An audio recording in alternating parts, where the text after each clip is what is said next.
I said jerk. I told It's not polished enough. names. I said you don't want to work with a jerk, but Liz thinks that's too far because it's not polished. I think it's our PG version. Oh, I see. Great. Okay, so Hi, welcome to, nope. Hi, my name is Justin Bailey, co-founder at Rose Rocket, and this is part 3 of 3 on how to hire a salesperson for your logistics or transportation company. And don't forget to follow us on our channel. Please feel free to take notes, although we do have a downloadable one-pager for your convenience. So training your salesperson. So now we've made the hire of this excellent salesperson. We've gone through the process. We want to make sure that they are explicitly aware of exactly what it is that you do and what you're selling. So we'll go back to that first video when we talked about squeezing the niche and bringing value. So really your first training process is really around just making sure that they understand what exactly it is that you do, and just as importantly, what is exactly that you don't do. So one of the things we like to think about here at Rose Rocket is we have 30, 60, 90-day plans for our salespeople. Now, within that time period, you're not looking for net new business per se. What you want to do is want to be able to measure the progress they're making. So one way I like to think about measuring salespeople along the way is really it's around pipeline acquisition. So are we really understanding the right types of customers, and are we moving people into the pipeline? Are we generating leads? But for me, what I'm looking for at the end of 90 days is I'm looking that they've generated a little bit of new activity. They're having some meaningful conversations with really customers that fit the mold. And again, the customers that fit the mold, you want to make sure that they understand exactly who those customers are. And I know I keep harping on this, but it's so important. And so some of the metrics I think about when defining a customer, that might be how much revenue they do annually at a minimum and at a maximum. Like, look, you don't want to be selling to enterprise customers necessarily. You maybe want to just be focused on mid-market. Where are they located? Maybe that matters. Is it the United States? Is it a single city or a single region in the United States? What type of freight are they moving? Is it mode? Is it product? What type of buyer persona are they?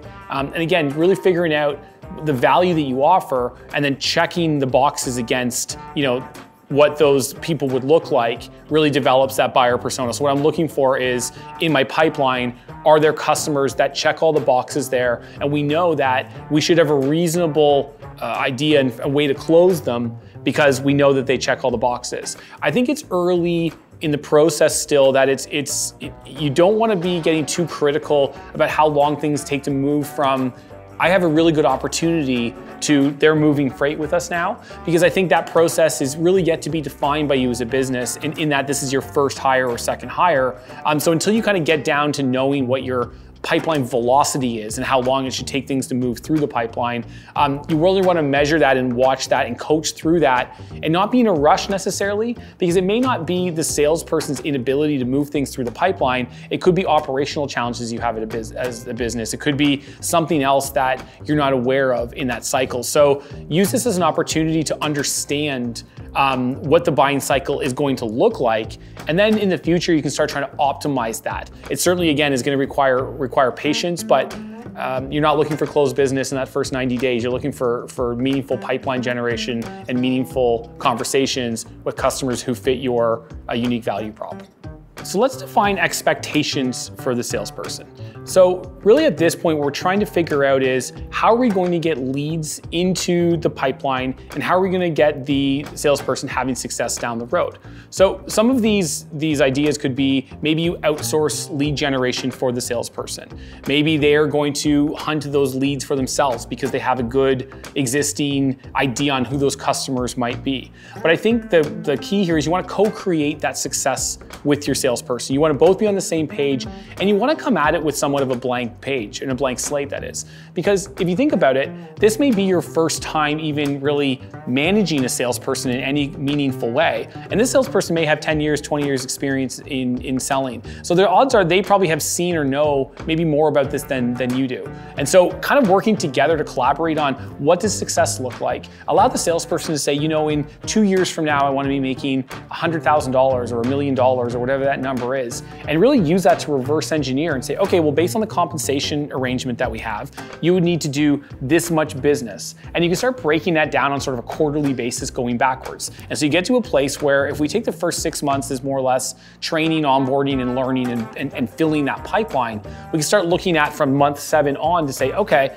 in this quarter, you'll need to bring on $400,000 in new business. And expect that the salesperson is going to get bigger, they're going to get better, and so their quarters will get bigger and bigger. So you probably ramp that a bit, 400, 500, 600, or whatever you co-decide on this. But ultimately, that's really what your North Star is. It's that revenue metric at the end. So using that revenue metric, what we don't want to do is pollute the process by becoming activity obsessed. And I see this often where it's how many calls did you make today? How many meetings did you have?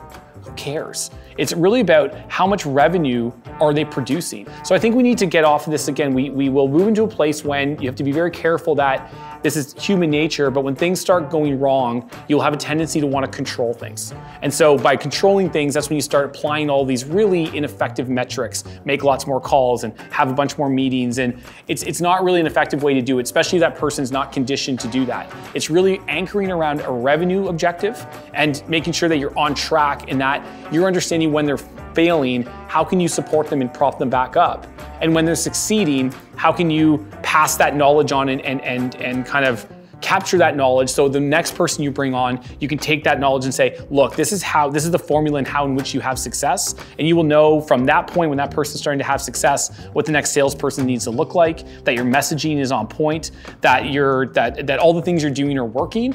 And you can start getting very comfortable with that next salesperson coming on and scaling and ramping that much quicker. So it's that first person that you have to be very vulnerable with in terms of understanding there's a lot that you don't know and you need to do it together and get there together, because that's the benefit to you. You can start scaling. You can start hiring more into this after you've learned with them. But anchor it around a revenue number. Don't get obsessed with how many calls and how many meetings. It's a useless metric if there's no deals coming as a result. So I want to probably talk a little bit about different processes and tools that you're going to want to use as you are co-creating with your initial sales hire, and you kind of get to a place where you're starting to feel like things are ramping, deals are starting to come in, but you want to get things wrapped up and a little bit tighter. So again, you can introduce a second, a third, or fourth salesperson, and they're kind of fitting into an existing process, or at least the semblance of an existing process. This does take a long time, and I will caution before I even say this that try not to get too far ahead of over-processing before you've done it. One of the big mistakes I see is people come out of the gate, never made a deal, never run a sales team, and they say, here's all the processes you're gonna conform to. Well, as soon as real life hits, those processes are gonna break and you're gonna be right back at the beginning. Build the processes as you go. As you start seeing something consistent and say, wow, we send a lot of emails manually every day. Emails has been a very effective way for us to generate leads. I wonder if we could use something like MailChimp or HubSpot to send out emails every day automatically so that person doesn't have to do it. That's introducing a process into a problem that exists, is well known, and that will scale. So you want to kind of respond and react with processes. Proactively building processes in a sales team, unless you've done it before, is highly risky and unadvisable. So once you started working with some of these tools, you might want to start thinking about where are areas that we can get more efficient, because ultimately what you want is your salespeople selling. Thinking about tools like RoseRocket, that will allow you to have better analytics around what the salespeople are doing, what the year-over-year results are. And I think bringing in a bunch of different tools just to give you insight, such as analytics or automation, is just gonna really help the salesperson succeed. And these are the investments that we keep talking about.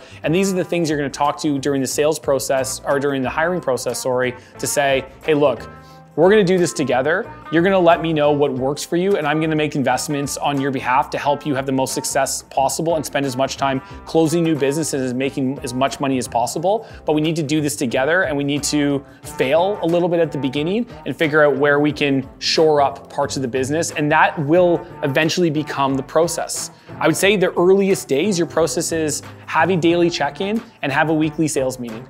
That's a process. That is a process unto itself. And so that can really be the first thing that starts, and staying close to that person and doing any kind of training or side-by-sides when they're doing sales call. Those things are super invaluable for the first while, for a long while, quite frankly, but especially at the beginning. So I think processes don't have to be this overthought thing. They can really be very simple at the beginning, and then you can drip them in. And before you know it, in a few years, you'll have a very highly processed machine that you really got there, sort of one step at a time.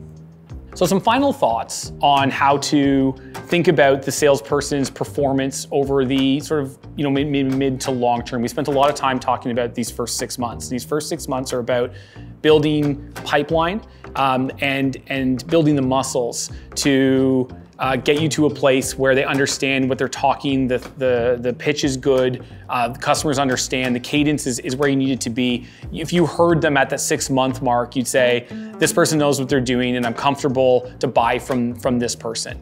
What you're also looking for at that 6-month mark now, because you've got the pipeline full, is that 6-month mark, they should be able to have enough in their pipeline to reasonably start thinking about making quota by month 12. So it's still 6 months out. So you'll start seeing, though, at least at that point, some up and to the right where month 1, 2, and 3 were probably pretty flat. And then 3 and 4 start getting a bit better and 6 starts getting better. And you can reasonably see, if you look at it the right way, that by month 12, they're gonna start getting in and around quota. I don't think it has to be at what your expectations are in terms of full quota attainment, but pretty close, probably 75% plus of quota. And again, trending in the right direction. What's a really important thing to keep an eye on as you start getting past the 6-month mark is there enough in the pipeline in quarter 3 of any year, quite frankly, to satisfy year 4, and so forth and so on. Depending on the business you're in, the sales cycles, again, outside of being very, very enterprise, should be in and around, averaging out around that 90-day mark. Again, this is very dependent on the business, but my point is that anything in quarter should be well represented next quarter from either a closed or a lost deal. So you can just kind of look at that quarter and say, are you gonna hit your numbers next quarter? Knowing that if it's $1 million goal per quarter and they close 33% of the deals, you need 3 million in the next quarter to say, I know that they're gonna hit that quarter. And that's what you're starting to look at is forward projections. As you start getting past that year 1, you still wanna make sure you're looking at, up into the right goals. And then as you start approaching year 2, this is when you're starting to look at payback period. So if we go back to how did we compensate our reps, and if we did a base plus commission model, really around that year 2, you should start seeing that you were starting to make some of that money back that you front loaded in those early days when there wasn't really any revenue coming in from the rep. So you've spent N amount of dollars at that beginning. You should start being able to see by year 2 a clear path of I will be paid back for that investment from the beginning. And now I'm in a place where for every dollar that the rep brings in, the business makes 75 cents on that dollar. And you're now in a good place where you've got it to a place where your investment is being returned.